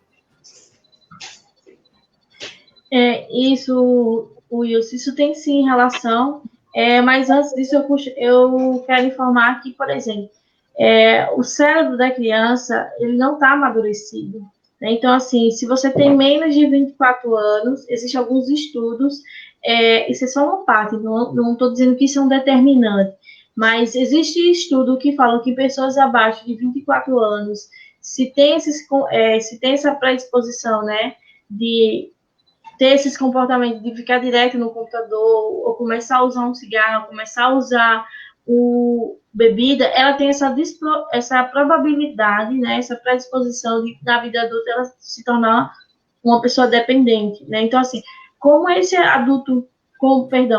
adolescente, essa criança, ela não está com o cérebro amadurecido, essa tecnologia, esses jogos, muitos deles violentos, influencia significativamente nesse comportamento dessa criança. E se por um acaso ela tem um pai que tem um comportamento que o pai fala que ama, mas que bate nessa criança, então ele vai entender o que forma de amor é bater. Então ele vai ter esse processo de identificação, ele vai ter esse processo de pertencimento. Eu quero pertencer a algum grupo, então eu preciso ter algum comportamento. Então esse adolescente que não tem esse cérebro ainda amadurecido, eles ficam muito vulneráveis a adquirir esses comportamentos. Olha, Thaís, eu encontrei aqui uma questão, aliás, é uma pergunta, mas é um depoimento de um adolescente. Eu encontrei aqui na internet, estava dando uma pesquisada aqui, eu achei muito interessante trazer isso aqui para você responder. Diz assim, oi, sou adolescente, já pratiquei automutilação e tive diversos pensamentos suicida devido a algumas pressões e pensamentos que já tive e que eu não acho certo. Eu me sinto monstro às vezes. Essa pessoa, Thaís, que dá esse relato aí, realmente, como ela diz aí, que se sente um monstro às vezes. É isso que a pessoa que tenta se automutilar sente no seu corpo? É um monstro, é isso mesmo? Assim, essa ideia dele ser monstro foi algo que ele construiu, né? Ele está se auto-percebendo um monstro porque ele entende que a forma dele se agredir, isso é um comportamento que é não aceitável pela sociedade, então isso seria um comportamento monstruoso, né? Você se machucar. Então, isso está muito influenciado a autopercepção dele, como ele se enxerga, né? Então, ele se enxerga monstro porque ele se automutila. Muito bem. Ari Júnior, faça aí mais uma pergunta aí para a gente ir para a saideira. Rapaz, apesar que já está caindo, eu vou ter que sair daqui do celular e partir para o meu nome. A última pergunta é que a gente já encerra com ela. Eu não tenho mais nem fazer, porque foram muitas perguntas e foram todas elas respondidas com sucesso. Só agradecer aí a psicóloga e dizer que o espaço está garantido para ela lá na 104.9, das 17 às 18 horas. Muito boa a entrevista, mas muito boa mesmo, né? Só quero dizer a doutora Thaís Pessoa que muitas das vezes o adolescente dentro de casa ele está sendo também espancado pelos pais, certo? E sai dentro de casa, né? ou para o colégio, ou para determinado setor, e aquela ida dele vai ali psicologicamente abalado, né? Vai abalado. Por quê? Porque simplesmente ele já saiu de casa ofendido, machucado, violentado. Aí, no meio da rua, vai simplesmente, chega até o ponto de mudar até o seu panorama de vida. Isso não abala muito uma família, doutora Thaís Pessoa? Principalmente a mãe, né, que é mais sensível, sabe que o pai quer que as coisas que sejam, todas elas, de conformidade com foi o crescimento dele. Aí, hoje, numa situação dessa, você não vê isso numa situação complicada, delicada para um adolescente? Você sabe que a situação do desemprego está grande. Já está difícil o emprego para a gente, já tem uma certa experiência, e para os adolescentes que não têm essa experiência ainda, mas está dentro de casa e está sendo violentado pelos pais. Psicologicamente, esse adolescente está compromissado o seu futuro? Isso, depende muito de como foi, como essa pessoa ela vai elaborar aquela situação. Eu não quero generalizar que uma pessoa que foi abusada, ela vai ser abusador. Cada um tem suas vivências e cada um consegue elaborar os seus traumas, né, de certa maneira. A gente não está definindo, né? Não é porque o pai bateu que ele vai chegar na escola e vai bater, mas dependendo da estrutura de personalidade daquele indivíduo, se esses comportamentos influenciam, sim. Se meu pai me bate na escola, eu vou bater em alguém na escola. Então, a forma que o pai demonstra amor, demonstra algumas ações é assim, então ele vai repetir esse comportamento, porque a criança, ela sim, tem esse processo de identificação com a autoridade. Então, se na criança ela vê, meu pai pode fazer isso, meu pai faz isso, e ele é autoridade, se ele fala que isso é certo, então eu vou fazer também. Volto a dizer, as crianças não fazem aquilo que você fala. As crianças, elas repetem o comportamento daquilo que elas estão vendo. Então, se ela vê que você tem um comportamento que agride, ela vai sim repetir esse comportamento. Thaís, muito obrigado pela sua contribuição conosco aqui do nosso Rádio Cidadão, tanto no rádio, né? Você teve também no nosso programa na rádio 104 FM, a Rádio Mangabeira FM, foi um sucesso, muita gente aí parabenizando aí a sua entrevista. Te desejo tudo mesmo de bom e parabéns além da sua inteligência, sua capacidade que você tem, mas também pela sua humildade também de, como o internauta falou aqui, né, de estar disposta né, a trazer esses assuntos que é de suma importância para a sociedade. Fique à vontade para suas considerações finais, algo que você queira acrescentar no nosso programa, Thaís. Já agradecendo, viu? Eu agradeço a oportunidade, né, de estar falando sobre essa temática.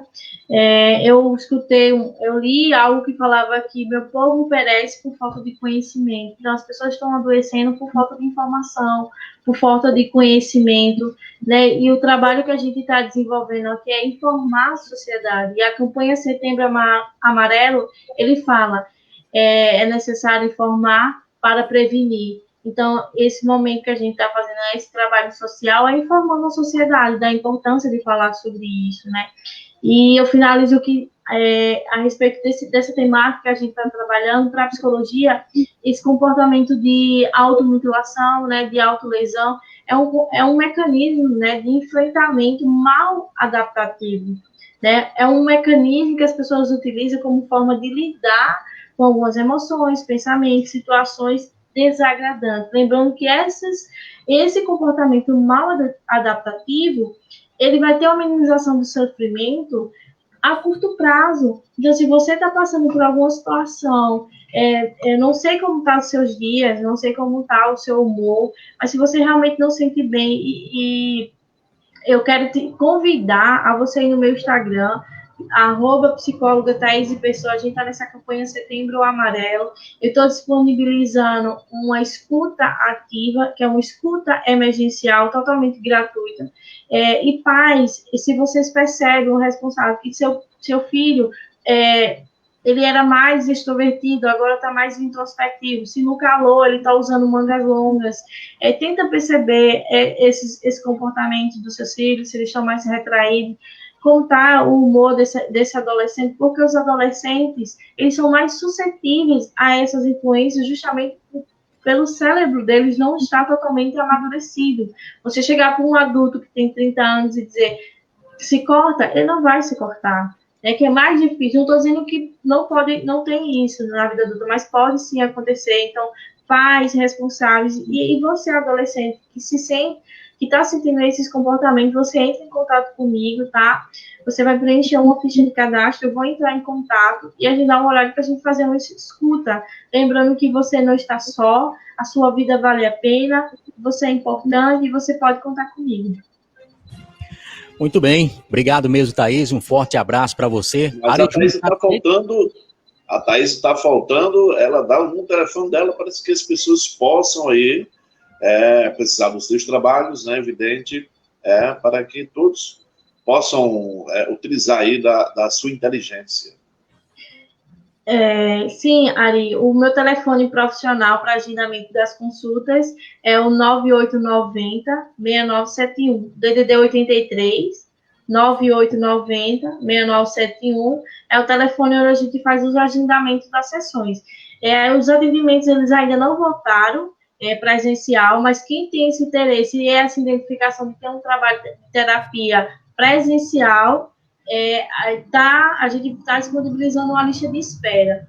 Mas quem está realmente com essa angústia, com essa latência, nesse sofrimento muito forte, os atendimentos estão ocorrendo de forma online. Lembrando que o serviço ele não decai, a qualidade do serviço ele continua o mesmo, certo? Mas a gente sabe que está essa questão ainda dessa pandemia, do coronavírus, e a gente ainda está trabalhando algumas questões de flexibilizar o atendimento ainda presencial. Mas quem tem realmente o interesse pode entrar em contato, tanto pelo WhatsApp ou pelo Instagram, agendar, e a gente faz esse atendimento inicialmente presencial, e quando vou retornar as atividades presenciais, a gente entra em contato e marca o presencial. Muito bem, obrigado, Thaís, mais uma vez, pela sua participação aqui no programa. Nos veremos com certeza aí, né, em mais entrevistas na 104 FM.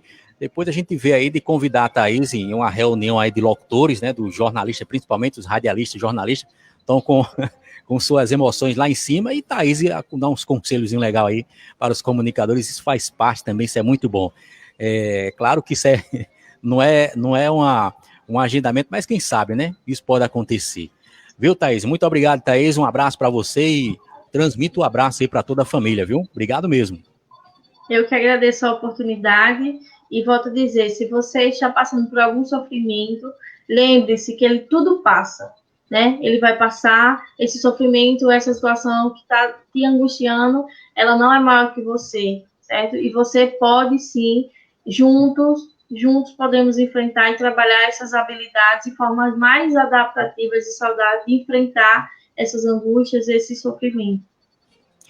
Obrigado, Thaís. Thaís agora sai da tela, já deixando saudades. Obrigado mesmo de coração. Ari Júnior, satisfeito aí, né? Uma entrevista muito bacana com a psicóloga Thaís Pessoa.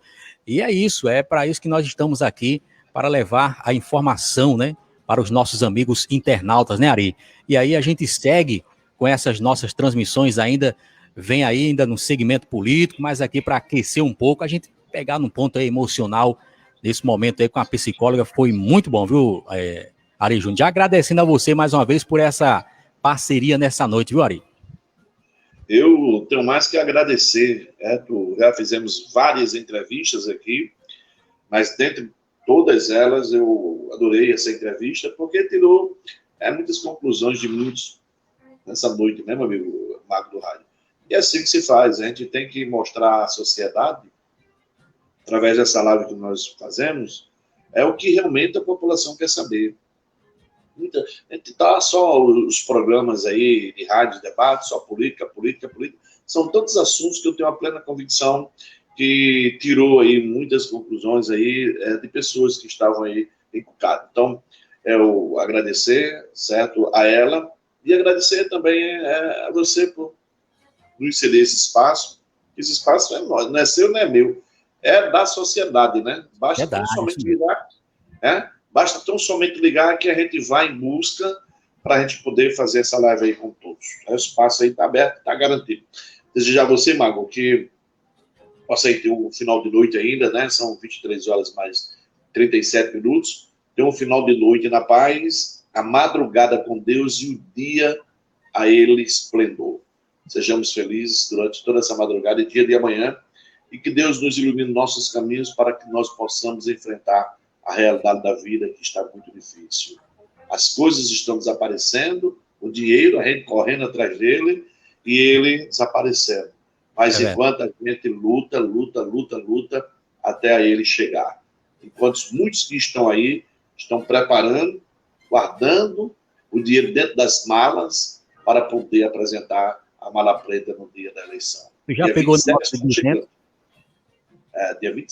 Dia 27 agora está chegando. Aonde que o eleitor vai já poder cozinhar o seu ouvido, chegar na sua casa, comer um pedaço de pão, comer um pedaço de rapadura, tomar uma garapa e dizer que está com você ali, porque é aquele momento, certo? Mas eu vou dizer a você, tudo isso é porque a eleição está chegando agora, dia 27. Vai poder se fazer tudo. Carreatas, arrastões, comícios, reuniões, bater no seu portão, Dona Maria, seu Francisco, e você está preparado para chamar o eleitor, que é o cachorro. O apelido dele é o eleitor. Eleitor, chegou o político. Bota o eleitor para cima do político e manda assim ele fazer o que tem que se fazer. Para muitos. São todos. São todos. Conta-se nos dedos os políticos que nós temos aqui em João Pessoa. Valeu? Então, me despeço de você e de vocês, dizendo que foi bom, foi ótimo. Se foi bom e foi ótimo hoje, amanhã será melhor. Um abraço a todos, fiquem na paz e até breve. Valeu, Ari Júnior, muito obrigado aos amigos internautas. Cuidado, meus amigos, você que está aí acompanhando a gente aqui, se afaste dos invejosos. Tenha muito cuidado, viu? E receba aí uma boa noite maravilhosa aí de todos que fazem o programa Rádio Cidadão Live aqui no nosso Facebook. Essa semana nós teremos mais entrevistas, com certeza estaremos divulgando nas nossas mídias sociais. Forte abraço a todos e uma ótima noite maravilhosa aí, finalzinho de noite, daqui a pouquinho início de madrugada. Tchau, tchau, um forte abraço. Rádio Cidadão.